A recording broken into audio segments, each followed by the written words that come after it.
The Scientists of the Strange, a play for radio by Peter Redgrove. The Scientists of the Strange.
Awful. Terrible. You're right. A nightmare, I think. What? Only a tap dripping somewhere. There's no tap. It must have been the rain. I'm due to join the ghost hunters at breakfast. I must hurry. You noticed how every garden has its own sound? Every tree sounds different under the rain. The lawn has its own note. The gravel path. The oak sounds a deep note. The willow hisses. The drain and the gutter. Each plays its own tune in the rain. Different lengths and different browns, different pitches. Wally man had never before so terribly altered in so brief a period as had Roderick Usher. It was with difficulty that I could bring myself to admit the identity of the man before me with the companion of my early boyhood. It was... which would undoubtedly pass on. He displayed himself in a host of unnatural sensations. He suffered much. Apologies, everyone. How do you turn this thing off? That's it. Friends, please excuse my interrupting our breakfast reading. I'd like you to meet Mr. Highsticker. Thank you, Dr. Extremis. Oh, please, don't get up, folks. May I join you? Ah, yes. Some of that scrambled egg. Thank you. Mr. Highsticker is our angel, our patron. It is he who has been providing the funds for our research, which have enabled us to develop our methods of psychical research to an unexampled degree of precision. One of my tasks will be to gather details of that while I am here. Who has brought us to this beautiful house in Cornwall with its terrible history so that we may wrest from it the great secret. The best kept secret of all. Let me introduce Esther. She is a powerful trance medium, but has her sardonic vein. The secret of life after death. Immortality. Well, now, let me introduce the team. This is Diana Lady, my assistant. Charmed. Esther, you know, this is Adrian, our scientist. It was his voice you heard on the tape as you came in. I thought it was Karloff. I am a passable mimic, Mr. Highsticker. Why play his voice at mealtime? Is he a kind of mascot? Me? A mascot, young lady? In the old films, Karloff was the misunderstood scientist who had discovered something so strange and wonderful that the world would not believe. He would freeze his own flesh to demonstrate a cure for cancer. He would bring the hanged criminal back from the dead. But it would all be too strange for his colleagues, and it would all go wrong, and Karloff would die patiently in the incandescent laboratory or at the hands of his own monstrous creation. He, like ourselves, was a scientist of the strange. We admire him. This is Sally, our yoga teacher. Pleased to meet you. Your report mentioned that the headstand was essential to your method. Are you all able to stand on your heads, Dr. Extremis? Oh, yes, even me, Mr. Highsticker. In my 82nd year, I feel more alive upside down than I do right side up. Sally is an excellent teacher. We call it Shir-Shasan. It's the king of postures. This is my daughter, Thomasina. She never speaks. She's very beautiful. Oh, she was beautiful when she was born, and she grew up beautiful. But she's a dummy, Mr. Highsticker. She can't speak, and never has. And I don't know what goes on inside her beautiful head. She has fits sometimes, and even then she's silent, though her body seems to scream. She does as she's told. She's a good girl, Mr. Highsticker. She paints her way with the yoga. I can put her into any position I want to demonstrate, like a little warm lacy. That's all right, Sally. Mr. Highsticker has agreed that she's an essential member of the team. Now that we all know each other, I'd like my assistant to hear something about your group, Dr. Extremis, before I tell you all why I have chosen this particular house for our experiment. And before I tell you its abominable history.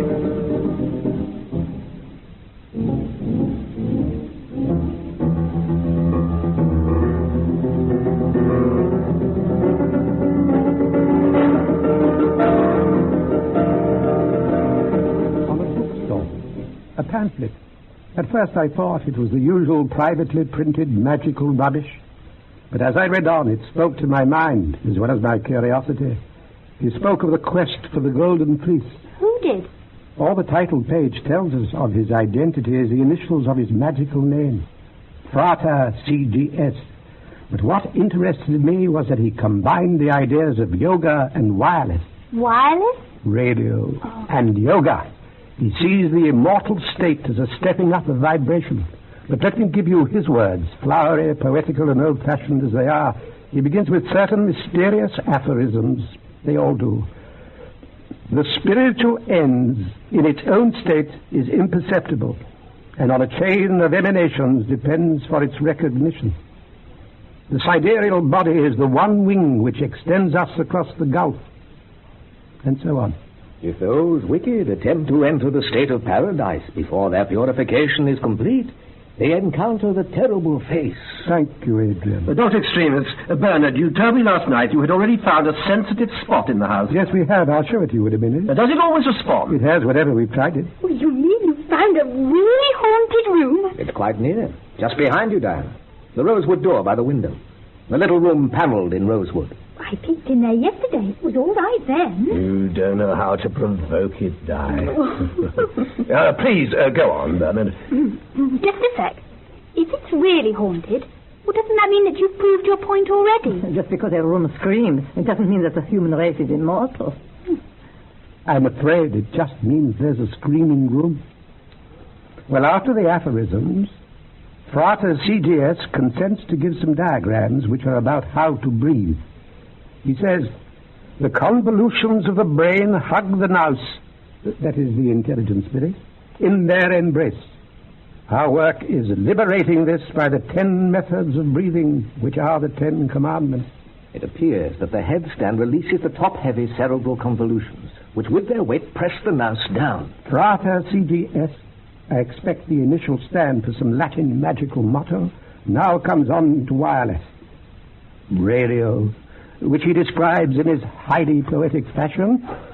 The aerials are the arterials which conduct the archetypes and make them solid to us by lowering the vibration. For the gods do not reside in solid bodies, but in the planetary intervals which shudder with power, and the lengths are adjusted to the postures and the vibrations of blood and of breath. Archetypes means gods. Or spirit. Take your piece. It's as though the spirits lived in what to us are silences, in the sounds we can't normally hear, in the light we can't normally see. When we want to see the invisible colors out of space, we build larger aerials, bigger ears, like Jodrell Bank, with your legs waving in the air. Like the upside-down hanged man of the tarot Your card. leg arteries are turned away from the earth and become aerials. You are wide open. If you relax, you will feel no pain. This is why we play music. It will relax you.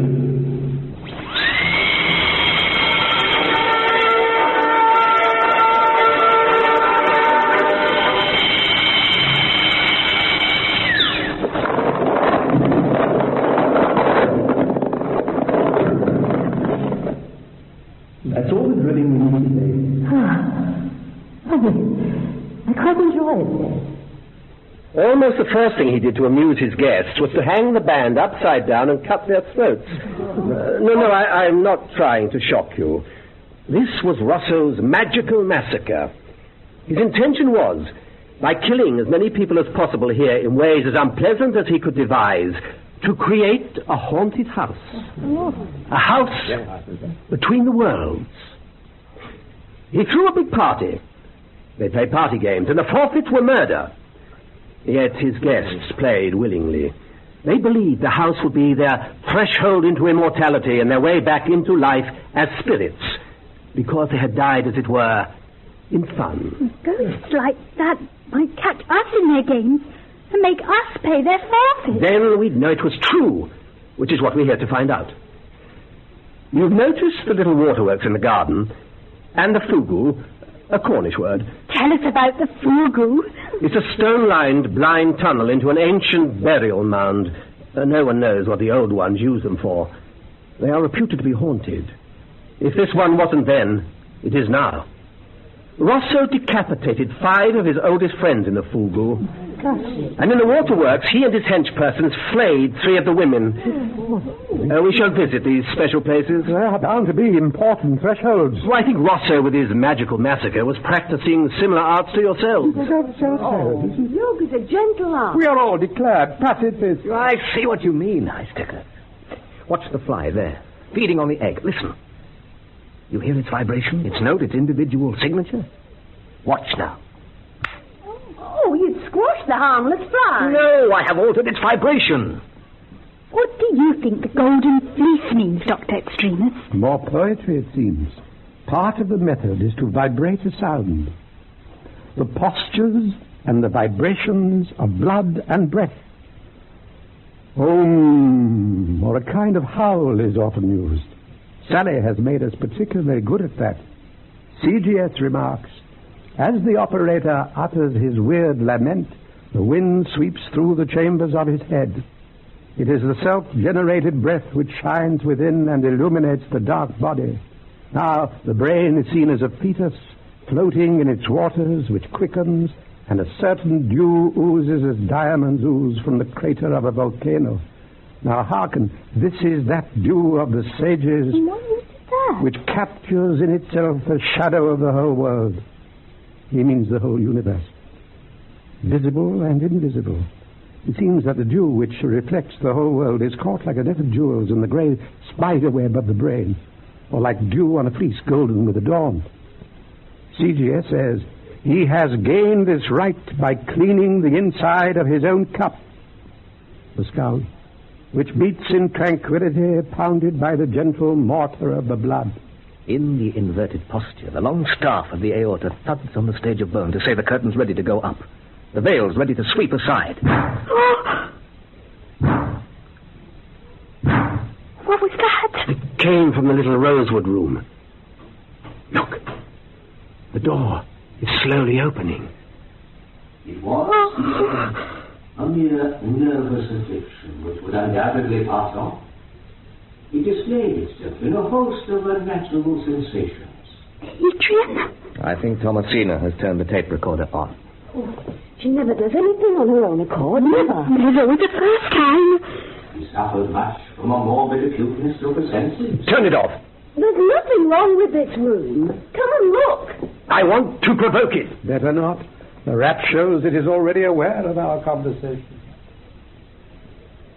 Sally, now you're in here. Do your yoga sound.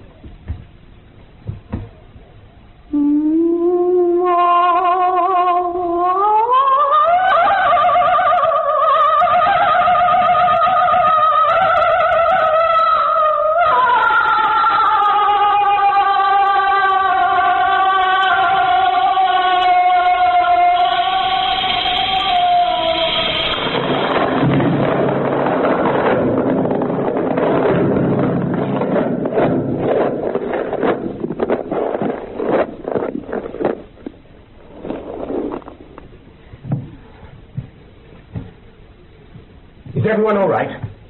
Esther? She's standing quite rigid, with her eyes open. She's in a trance. I can wake her gently. She may be able to tell us what power resides in this room. Esther, what did you see, dear? Oh, dear. Oh, it's better. What? No, I don't know what it is. I thought I was at the dentist.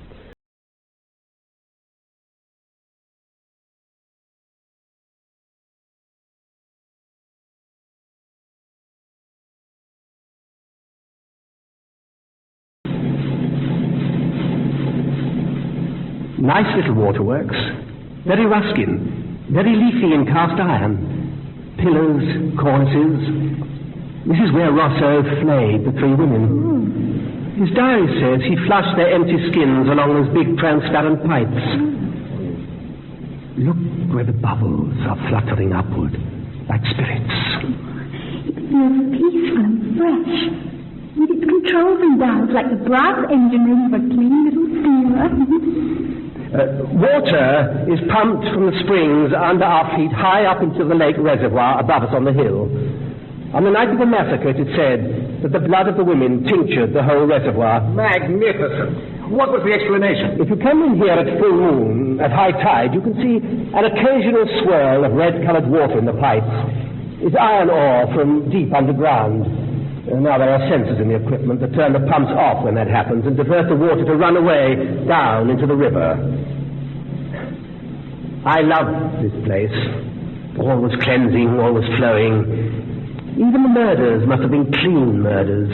The floors hosed down, the skins slipping away like silk. Can any place be haunted where water is flowing?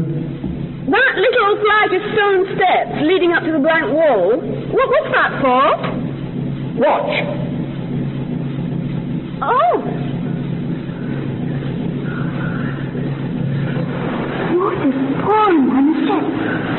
It turned white with the foaming water. It makes a tingling in the air, like breaking waves. It's known as the cascade process. It purifies, aerates the water for drinking. Can you hear voices, almost, just underneath the white sound of the water? Hushed voices speaking fast. If there are any manifestations here, they will be recorded on tape. Look up at the cornices and you will see the cameras and microphones. I have installed them also at the Fugu. I have a mobile control system. On fast search, I can replay and study the results wherever I wish. Despite the peaceful feelings, this waterworks must be one of the chief thresholds. Do you want to try full seance here? I'm afraid the tiled floor is rather hard for your head, Sam. We can use our jerseys for cushions. We also had cushions. No, another time. But I think it would be nice to sing a hymn here. A hymn in the presence of murder? I didn't realize that you were a choir as well as a team of ghost hunters. Think how many hymns are sung daily in the presence of the Jesus murder. Singing to encourage harmonious manifestations is part of our craft. Humming and howling is of the whole of it, you know. Sally sings very beautifully. Sally sings beautifully. I wonder what Thomasina's voice is like. She stands so still and so beautiful, always near her mother, a half ghost.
We climb.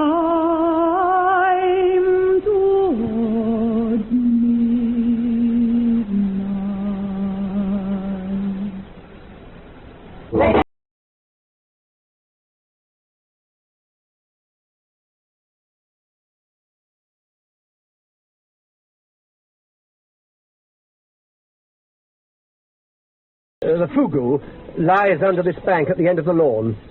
We go through a defile. Look, you can see the lintel at the end of it.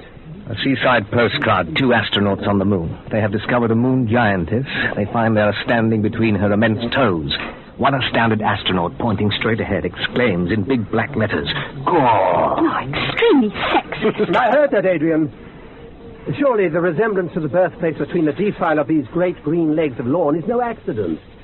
Rosso turned this birthplace into a death place. But sacrifice at such sites is traditional. Who knows what the Neolithic men and women used it for? It is, you see, an artificial cave passage, sloping very slightly downwards, lined with big flat stones, running into the hill towards the north and finishing in a blank wall. 5 of Rosso's friends paid their forfeits here, on this threshold. The bodies neatly stacked just inside, and outside, propped up in the row on the grass, 5 male heads severed neatly just below the 1920s stiff evening collar, their black bow ties still immaculately in place. There's a curious echo. I think this is the place. Esther? Yes, I'm nearly going. We can catch an eye of the echo here. We must get into our headstands now. High Sticker, will you and Diana please wait outside? Are the cameras on? They're never turned off.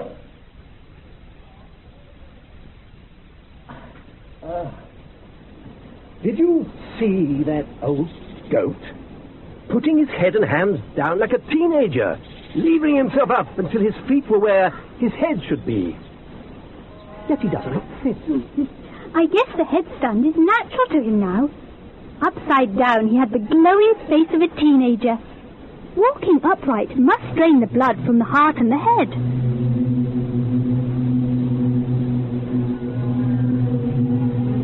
They are a choir. Have you noticed how responsive they are to each other? How sensitive. Their gestures reply to each other's. One only has to move for the gesture to be echoed by another. They move in choir. I know they all sleep together. We've moved the 2 double beds into the same room. And there's another thing. Try spelling out the initials of their first names. Thomasina, Esther, Adrian, Sally. T-E-A-S. Teas! Oh, Cornish cream teas. People who tease? Why did you put Thomasina, the silent one, first? You forgot the old man. Bernard. B-T. Oh, beast. How odd.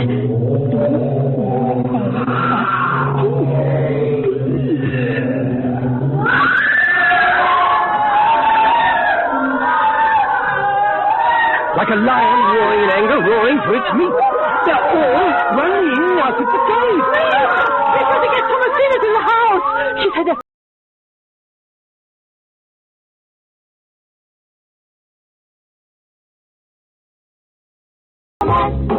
It's the hall and the flowers. It's Bernard who worries me. He had to come down out of headstand too fast. He'll be all right on the sofa while we watch the recording. Thomasina sits quite silently, as if nothing at all has happened. You know, you're like a one person, a kind of gentle and strong animal. Ah, you've spelled out the initials. 4 strong legs and a gentle, questing trunk. Well, Bernard doesn't seem so strong. If you never parted, Never. supposing one of you died, We believe he or she would still be with us. He would still be one. wouldn't you need another member? On this plane, that is. I wish I belonged to another, or to others as you do. Do you ever quarrel? If we did, it would be like a raving beast plunging its jaws into its own side. Rosso's guests were a society like ours, only they believed that for a beast to eat itself up was the true occult way. What became of Rosso? Nobody knows. Bernard, if you've recovered, I want you to tell me what happened down there in the cave before I play back the recording. Nothing happened. You were blown out of that cave like spitballs from the jaws of a roaring lion. It wasn't like that at all. We were playing, dancing with the echo, Then we were interrupted by Thomasina's fit before we could steer the echo into its own utterance. What kind of utterance? Sometimes it speaks, sometimes it touches us. There may be beautiful perfumes, or it may turn to light. I see. Diana, put the day's tape at the Fugu onto fast play.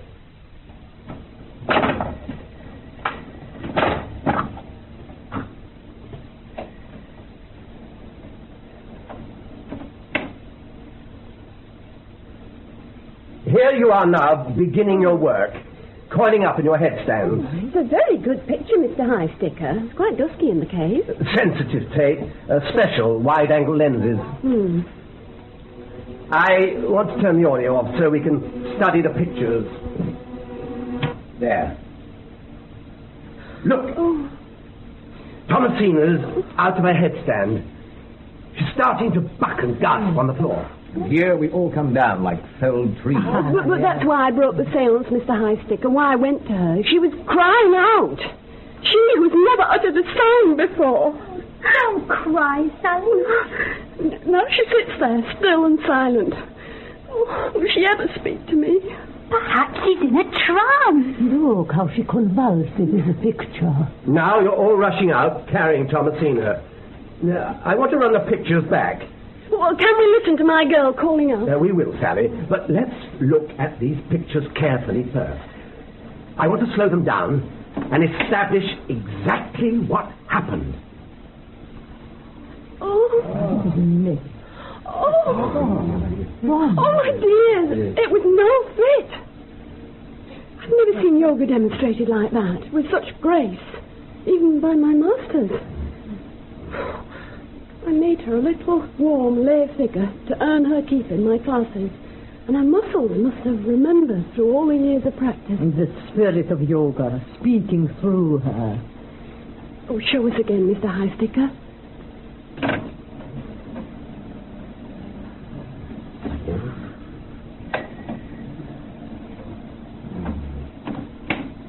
Look, my brothers, my sister.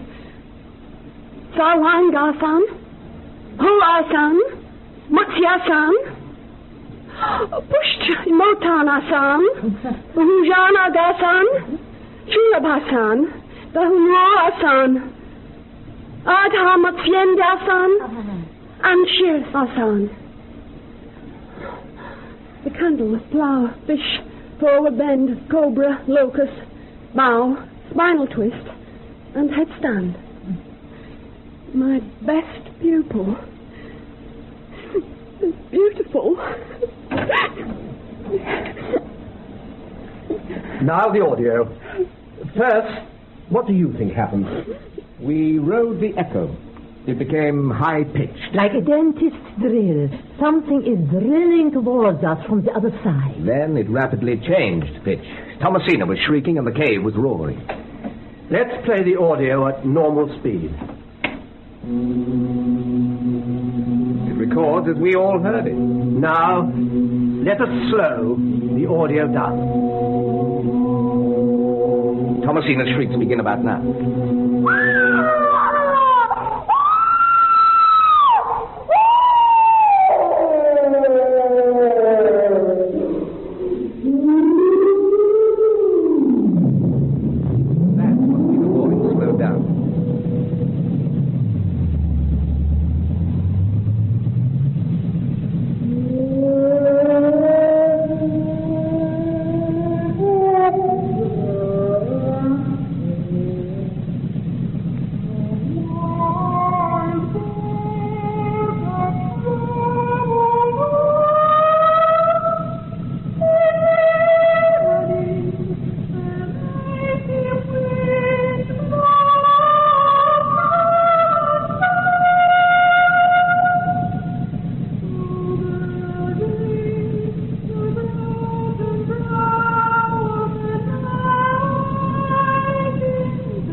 This new ability of Thomasina's is troubling to us.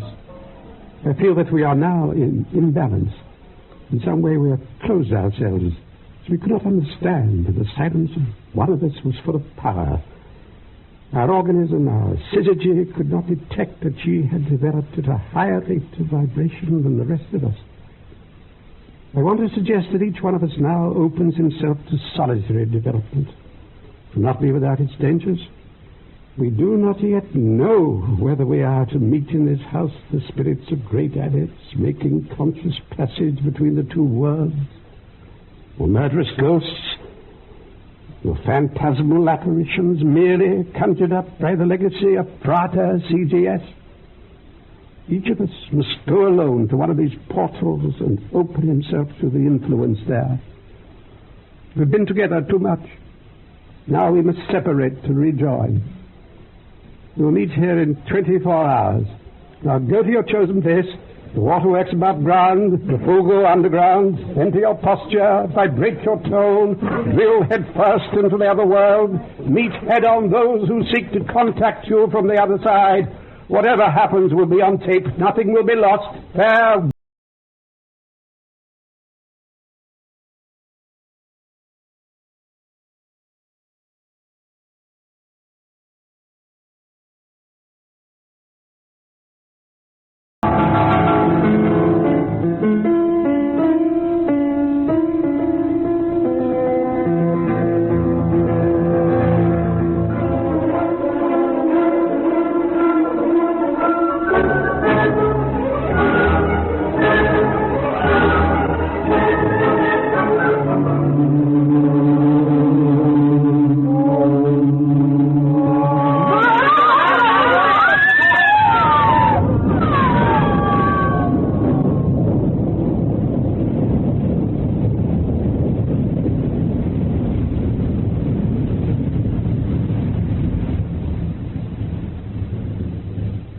The allotted time has passed.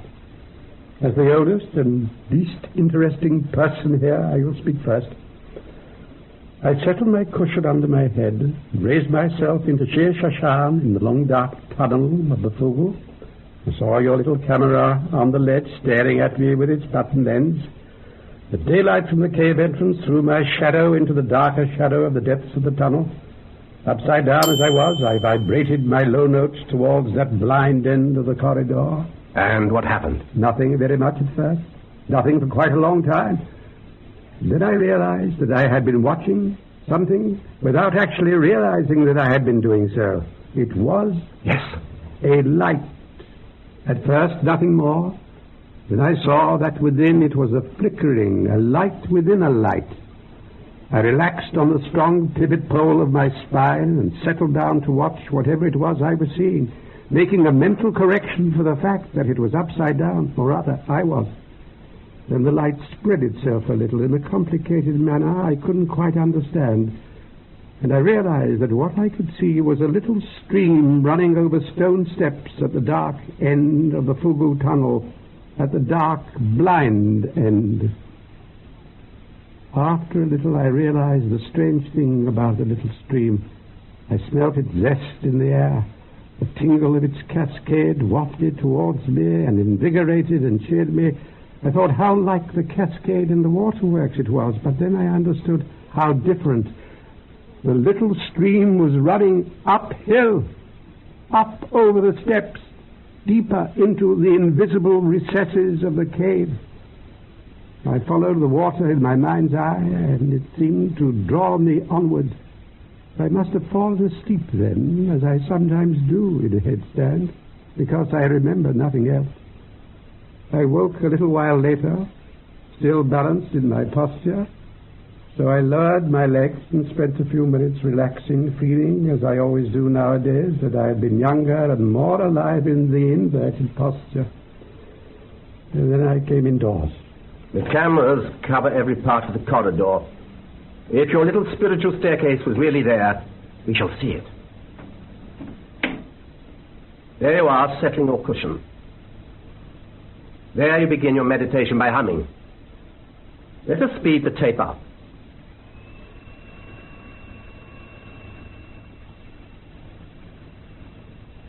No.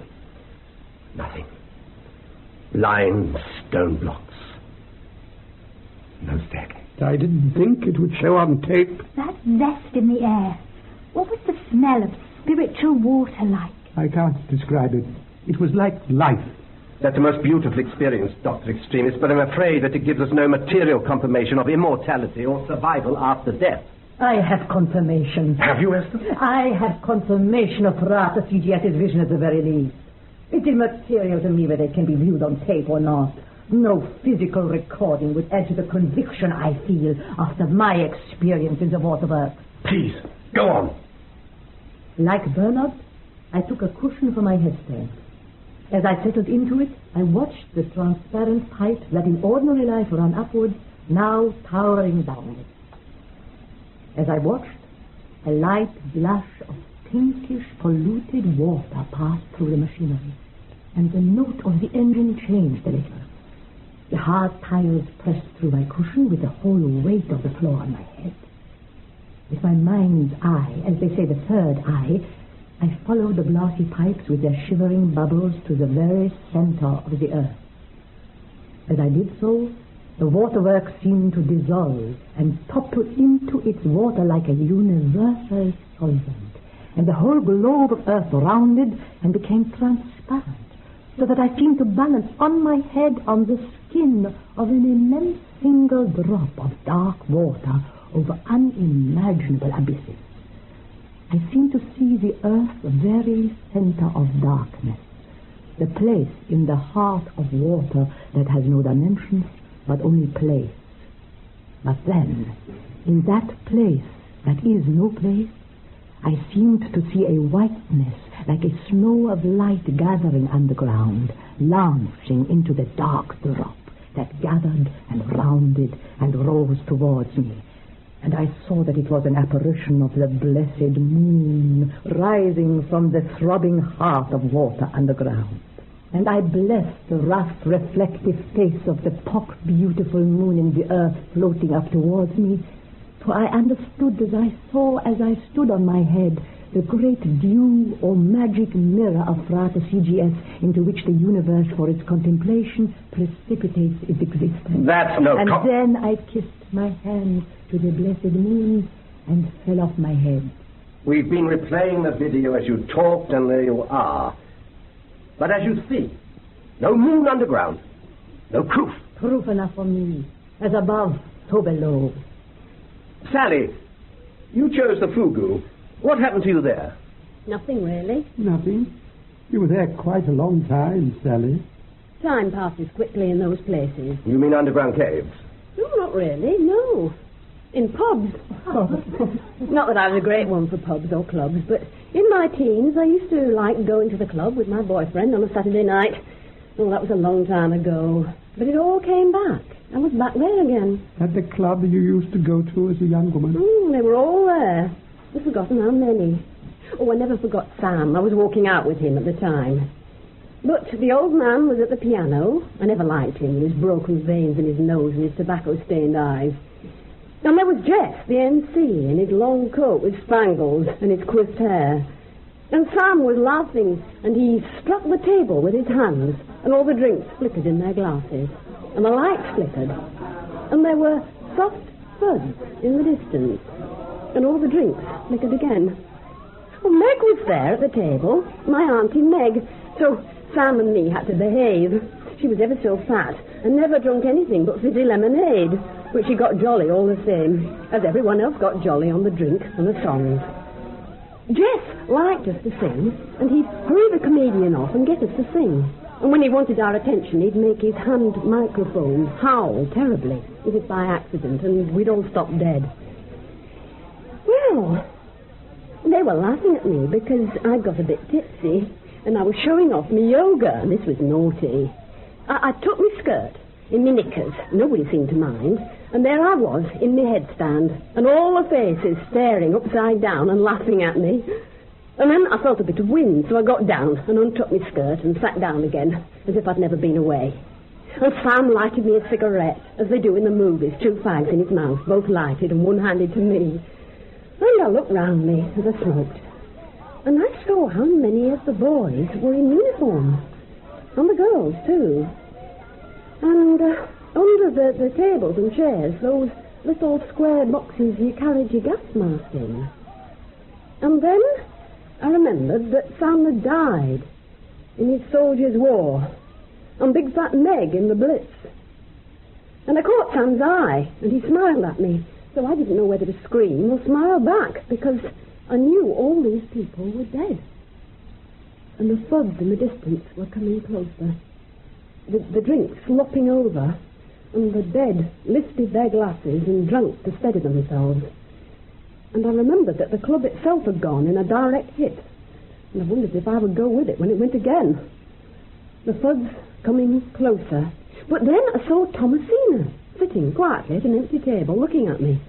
And she got up and she came across to me and she took my hand and squeezed it and bent my head between my knees as though I'd fainted and pushed my head down and down and lifted my legs, and there I was, in my headstand again, in the silent fugu. And now you'll see that on the tape. No, not here. Not on the machine. Alas, the best of all would be if one of us came back leading a spirit by the hand.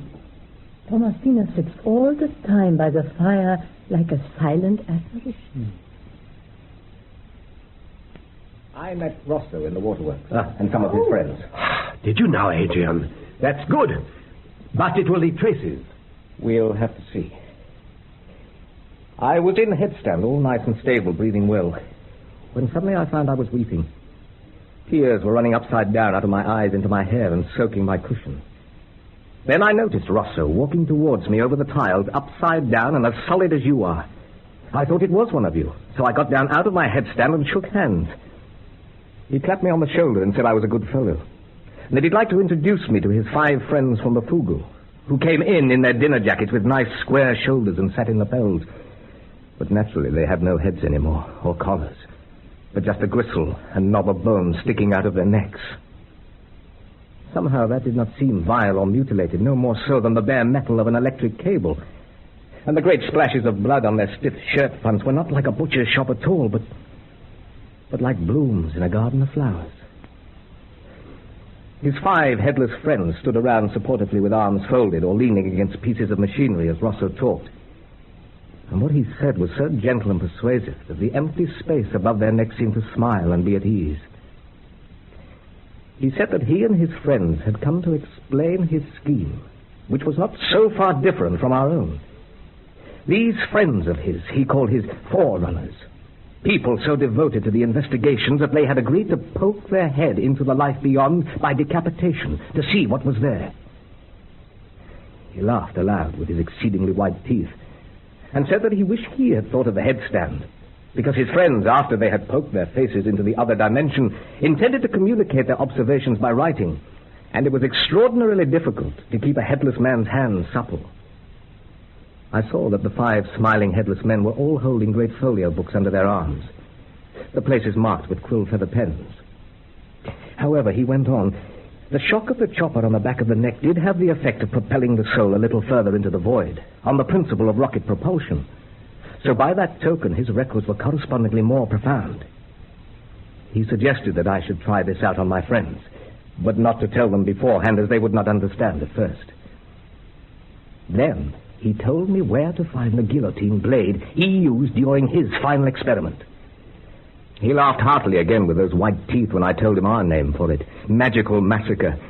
And he explained how to fit the blade into slots in the serving hatch there in the breakfast room. He told me that we had among us a ready-made adept who only needed this awakening, who was a virgin to boot and who had never spoken a profane word in her life. And that it would put us in awfully good standing if I were to cut Thomasina's head off, and that it would bring lasting contribution, but that I was to tell none of you. And now I have spoiled it all by telling. Look, Adrian, here on the video, it's the waterworks. Look, there's no rot, though. No headless henchman there. There you are in your headstand all the time, weeping, talking to yourself. But it was true. I didn't like it, but it was true. It was a great experiment. We can still do it. Here comes the knife. The great blade. It is as he told me. The hatchet that slots into the service hatch to make a superb guillotine. Look how smoothly it works. Is that proof enough for you of immortality, my foreknowledge of the blade? Thomasina will do as she's told. She always does. Won't you, Thomasina? Come. Lay your head down here, like a good girl. No, you shall not, Mother. Then I will do it on myself.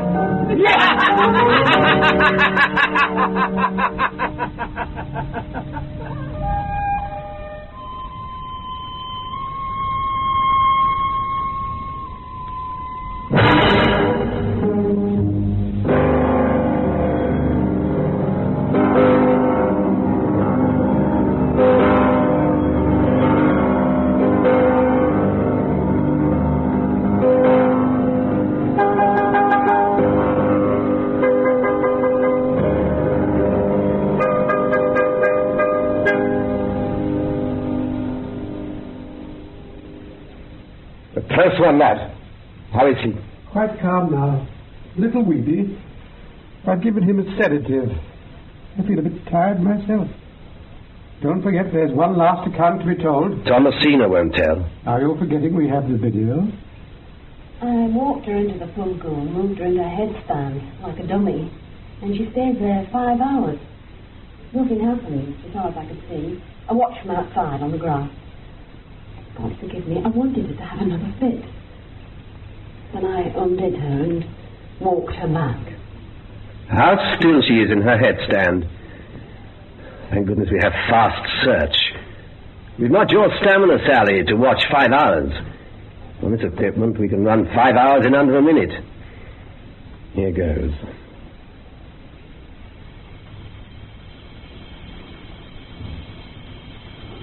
Perfectly still in her slender headstand. The shadows of the rough surfaces of the stone walls in the altering daylight from the entrance seem to writhe and wrestle, like a great foam or surf turning and curding, like boiling yeast, like a fermentation. Yet, the trick of the daylight, with the boughs of trees blowing across to make shadows, or the altering position of the sun over the hours, yet she is utterly still. More stone still than the stones themselves seem, unwavering. A column, a human axis, a pole star beam. Surely in the most efficient headstand there should be a little wobble over the hours. Not the tremor of a fit, just stillness. It is some kind of answer. The stone moving, boiling, the human being utterly still.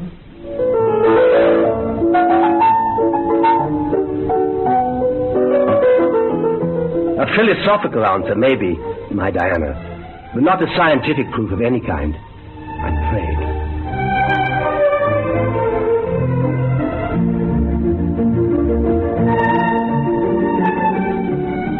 Quick, there's an emergency.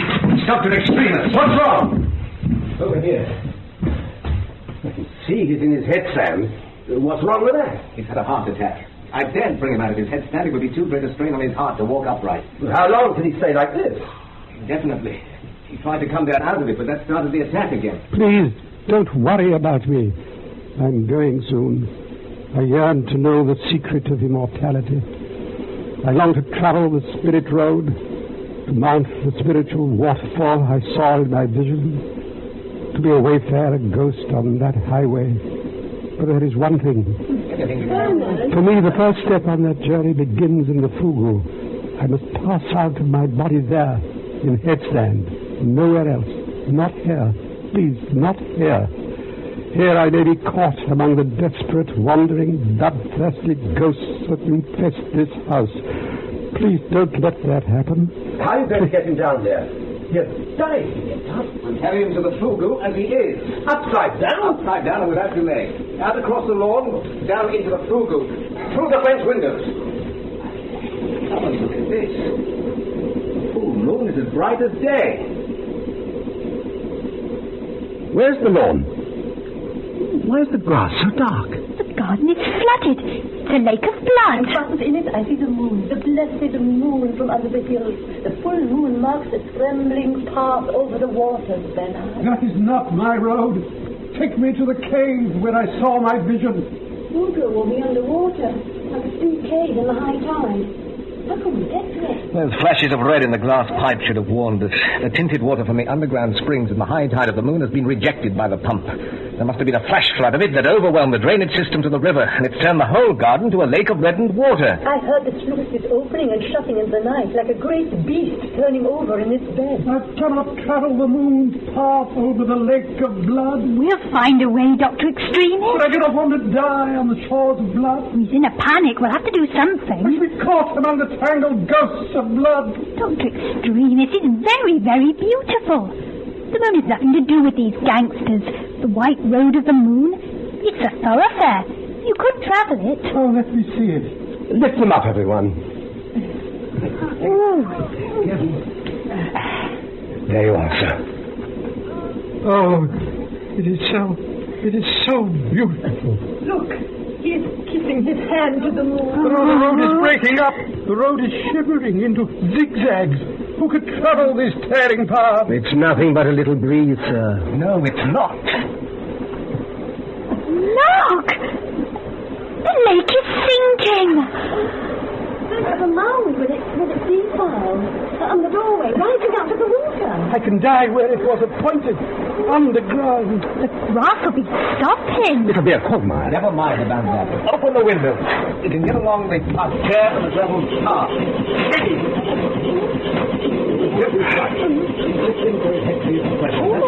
Look, you go on. I want to wheel the TV monitors out to the cave entrance. I can watch everything from there. We may even take Bernard's soul as it slips out of his body.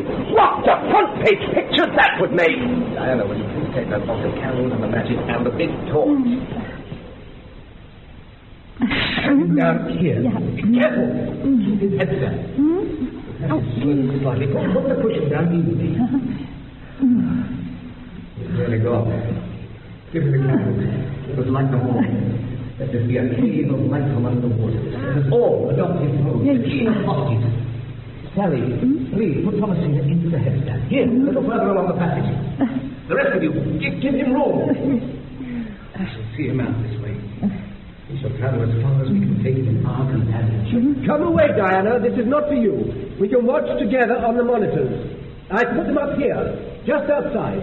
We tried so long. Our candlelight glitters and flashes in the wet stone. A cave of crystal. Candle flames multiply and flickering in every facet of stone. And every one of them myriad water drops like a living jewel. How clear that is when your head is firmly on the ground and not up in the clouds. Like the animals, we breathe the ground scent. You also touch this place. Hush, Bernard. We're all together. I can hear the minute water running everywhere in the grain of the earth. The immense water, infinitely busy, infinitely still. I smell it running, I see it stand, I hear its song, simple and multiple. Let us answer that song. Our humming, the audible sign of our unity, our separateness, like the milliard water. Bernard, the gentle vibration will ease him out of his mortal envelope.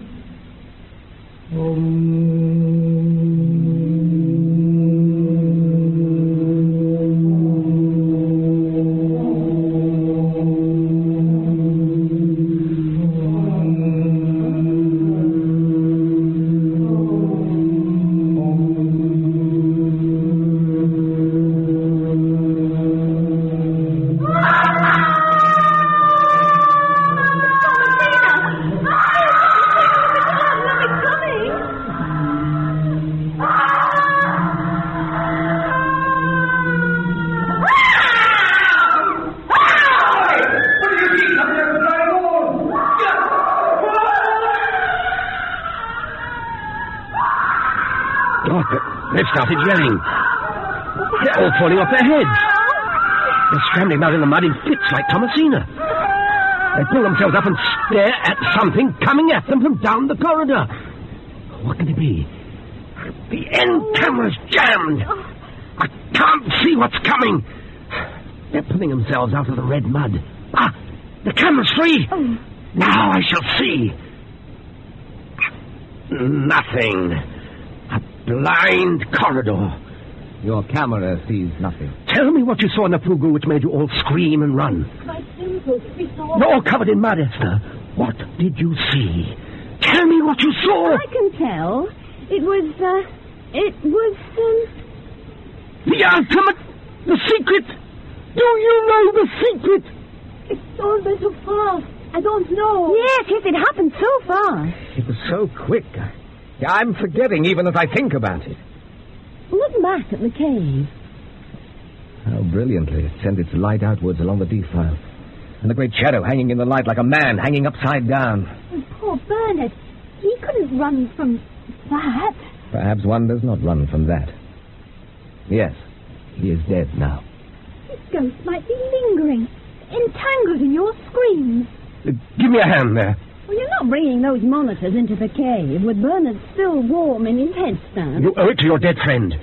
Dinah's right. Your screams may have tangled him. Unless we can recreate the scene, we've lost everything. I don't feel it was like that, High Sticker. Think! You may be able to assist the ghost of your friend even now. I want you all to get back into the cave, into your postures, and I'll bring the recording equipment in. Remember, none of you said it was terrible. You said it was too fast. I can slow it down. You never let go, do you? They have to help their friend. You're all ready? In posture? Good. Now, here's the tape. Just where Thomasina screams.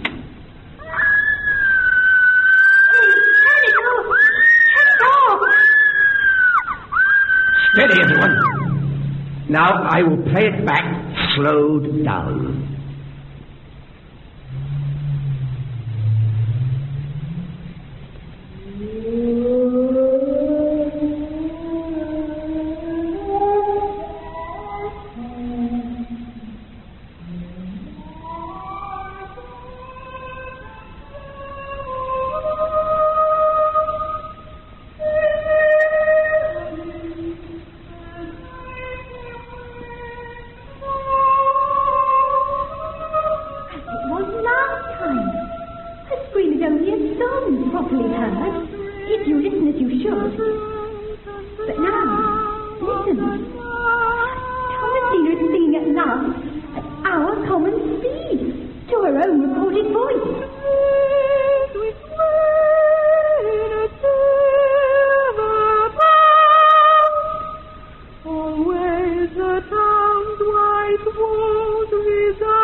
This is where Sally starts screaming at normal speed.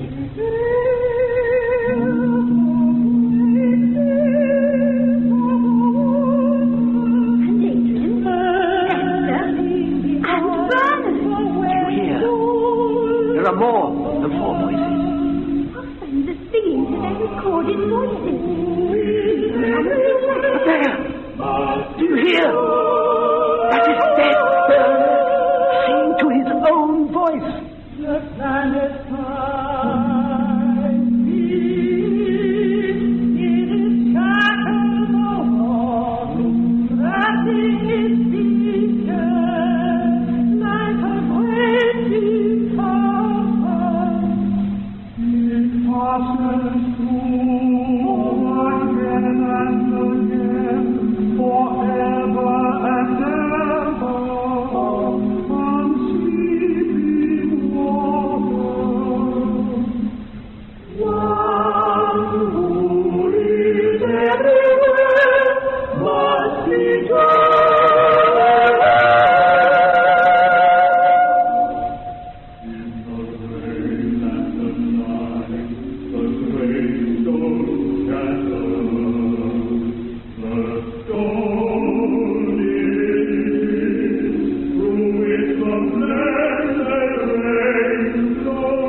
starting point is water, water and fire.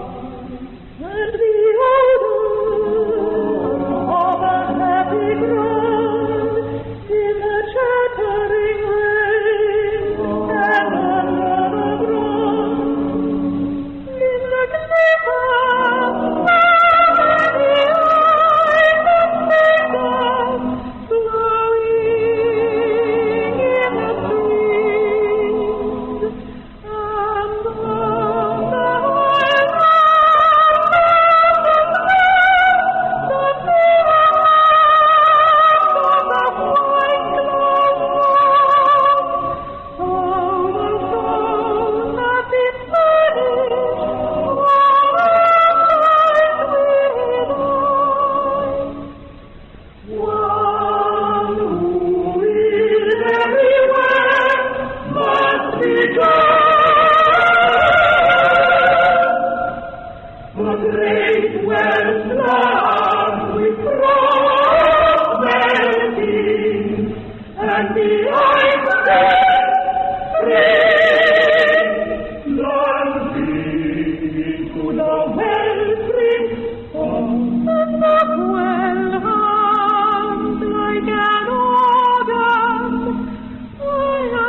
and the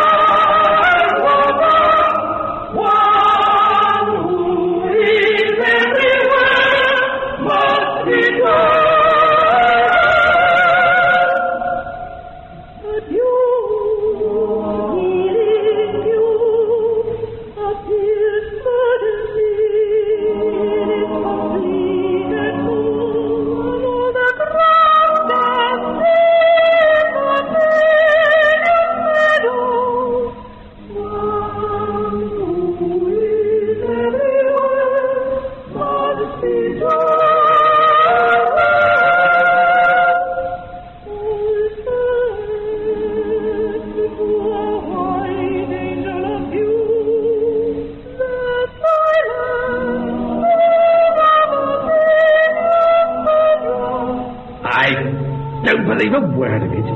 Angels yet. Very beautiful. I wish I could see what they are seeing. Poetry, poetry.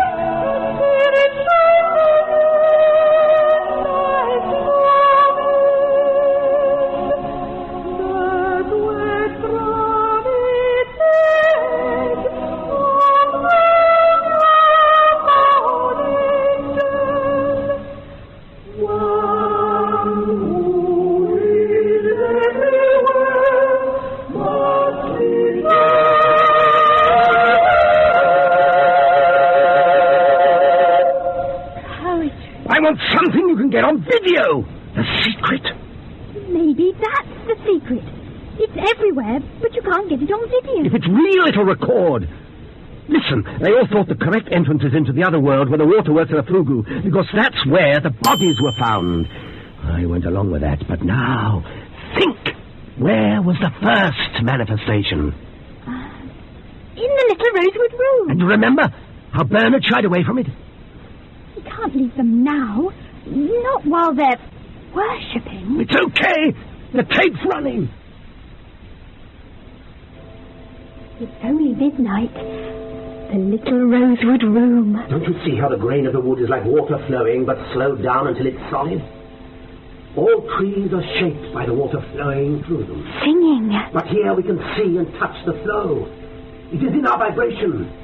Just as a radio receiver slows down the rapid vibrations so we can hear them. It does feel safer here. like standing inside the cabinet of an old 1920s radio. It is no good for humans to enter these high, fast vibrations. It shakes them to pieces. This grain is like those aerial CPS mentioned that tapped the great void. How do we turn the set on? I can't stand on my head. Did you hear the echo beginning?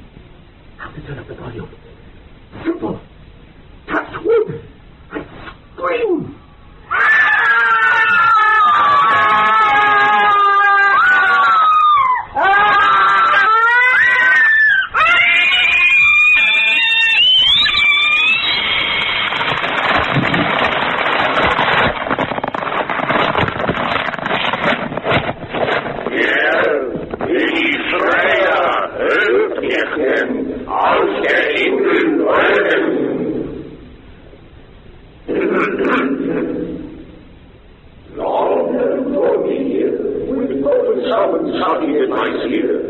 And now, with bated breath, you yearn to meet me, to question me. There's something funny here. Funny? I'm terrified. No, the German. It's the poet Rilke. First line of his Duino Elegies. Who, if I cried, would hear me among the angelic orders? Then English. That was from Goethe's Faust. Very well, then. I will be Faust. Appalling voice! Am I to yield to you? I am Faust. In everything, you're equal. That's all right, then. I thought you were a madman called Heidegger. Give me the secret. Secret? I doubt if I can tell you any secret you will be capable of understanding. Immortality. The secret of immortality. Oh, that. You sound embarrassed. Well, not exactly. Yes, leave it alone. Last warning. I compel thee, I compel thee, I compel thee. Very well. The answer is no. I don't understand. No. No. Nix. Niet. No? That's it. The human race is not immortal. None of us? Not immortal? I'm afraid not. We don't survive. You got it. But all the ghosts, those visions... The eternal spirit and its eternal play. That sentinel man Bernard, Thomasina, the mistress of yoga and Sol after 20 years of silence, Rosso, the evil magician, Diana, here. The earth has bounds, as the water has. I don't believe it. That's the whole trouble. You don't believe. You don't believe anything without what you call evidence. Now it's got so bad you don't believe anything you don't see. Take it, don't tell it. You forget it if you don't tape it. So you tape it and forget it all the same. And reflect and point to what you see and say, it wasn't like that. I don't believe it. Because you've forgotten what reality is. Now it's on further. You won't believe anything you can't blow up. So you blow it up, and it's not there anymore. And that's proof it wasn't there in the first place. So the whole earth wasn't there in the first place. So how could the human beings that should be the sovereigns of it be immortal? You were once, but you blew it. I believe, help thou mine unbelief. Sorry, Diana. Make the most of what you've got. And you, remember me. I don't believe it.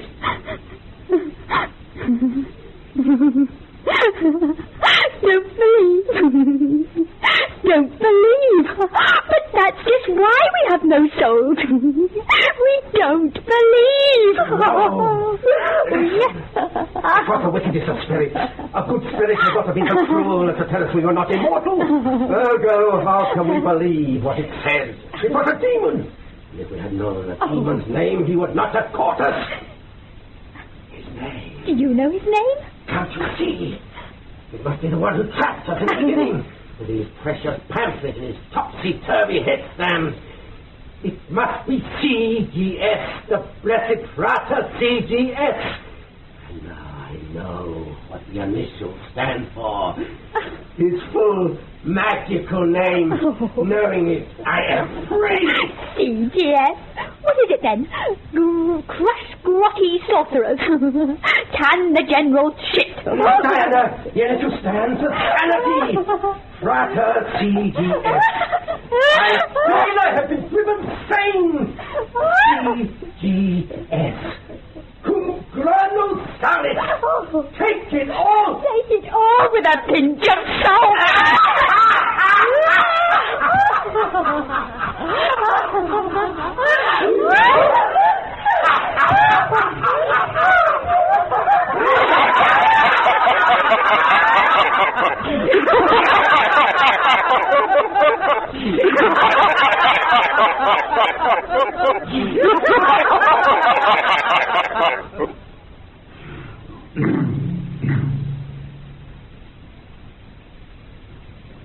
The Scientists of the Strange was written by Peter Redgrove.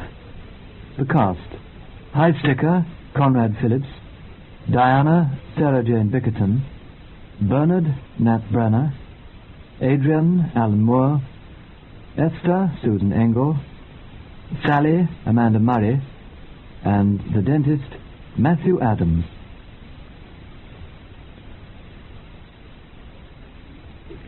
The music was composed by Sidney Sager and sung by Carol Hall, soprano; Jean Temperley, mezzo-soprano; Muriel Dickinson, contralto; James Lewington, tenor; and Christopher Keat, bass baritone.